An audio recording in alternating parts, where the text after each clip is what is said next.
This is Carl White with Life in Charlotte at the Levine Museum of the New South for the 15th Annual Beaujolais Festival. We're here with Marie Muller from Paris, France, now here in Charlotte. Marie, tell us about the event, a little bit about the history, and what tonight is really all about for the city. Well, the Beaujolais Nouveau is the name of the wine. Nouveau means new. It's a tradition in France for so many years, I don't have the date. But in Charlotte, we celebrate for 15 years already. It's a very nice tradition. It's not something very sophisticated, but it's just to meet all together. It's one of the rare wine you can drink actually when it's new. And we're having this function. It's our fundraising for Charlotte's sister city.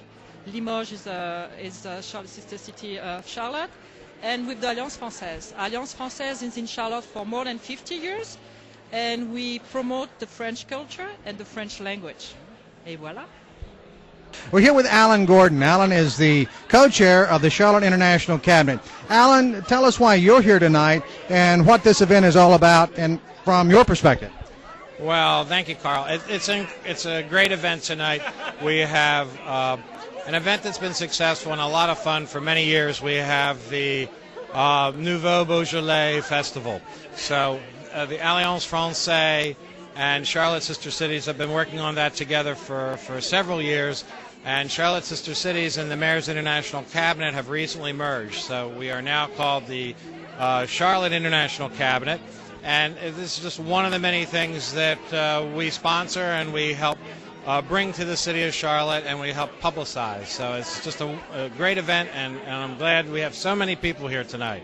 Well, Alan, you have a famous face right beside you, Elisa Rodriguez Gordon. So you're a family of givers because, Elisa, you are the chair of the Latin American Chamber of Commerce Foundation.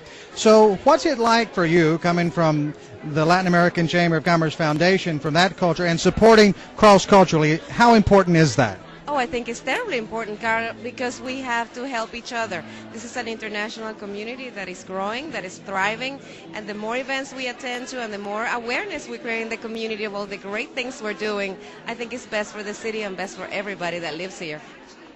We're here with Isabelle Esteb. You are the president of the French-American Chamber of Commerce. Isabelle, tell us what's happening with French companies in the Charlotte region. Well, we've experienced a big growth with major companies coming to the area. We have now Turbomeca, we have additional companies. We have pretty much more than 50 companies in the Charlotte area with growing business. It's really great. It's a very attractive area. We also have the pleasure of having two direct connections back in the area, direct connections to Paris. So it's going to be a flight with Air France from Raleigh-Durham and one with U.S. Airways opening next year. So these opportunities provide us with more good things for the Charlotte area to attract French companies and also to support American companies do business with France. Isabelle, tell us about the growth of the French-American Chamber of Commerce and its effect on the area. Well, the French-American Chamber of Commerce is really dedicated to support companies, both French companies coming to the U.S. and willing to do business here, and also supporting American companies willing to do business anywhere in Europe, not only in France. I mean, we're obviously focusing on France. So we are really willing to provide networking opportunities. We have dinners, we have seminars, we have, in December, we have our member reward dinner as well, and we want to bring here key players. Like we had the ambassador, we had a key economist, and the consul general also coming to our area and provide visibility. France was presiding the European Union for the last part of 2008, so it provided good opportunities to talk about business and give the community an insight on this.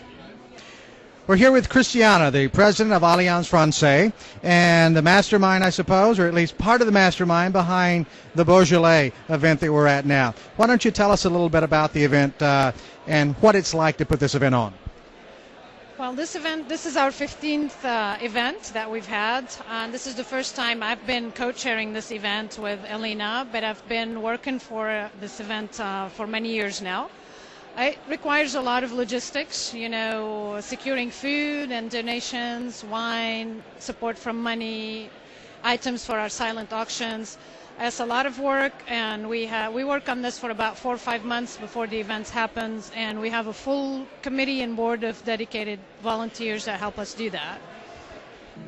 Millie, tell us about what you've discovered about the Charlotte region since you've been the honorary consulate with U.S. and specifically local relations with France. Well, we've seen a lot of change since 1991. France is one of the top 5 investors in North Carolina, providing jobs to 14,000 North Carolinians. We have around 45 French companies statewide. We have a thriving French population, about 9,000 in the state of North Carolina. And of course, this Beaujolais Nouveau tonight is an example of our French community giving back to our city. It's open to the public. It's a great way to learn about French culture and French tradition. Millie, tell us about your duties as the honorary consulate for North Carolina. Well, the major duty is if the French ambassador comes to my state and he wants to meet with the governor, some of the legislators, some of the CEOs of our major companies, then my job is to open the doors for him. Being from North Carolina, I can do this. A second part of my job is to help French citizens with administrative things through the consulate in Atlanta, kind of like a notary, a legalization of signatures so they don't have to go all the way down to Atlanta to pick up their passport. So I meet a lot of French citizens that live statewide. They come to my office, they'll pick up their passports, sign their documents in front of me. So some administrative and some helping out the French ambassador when he comes to our state.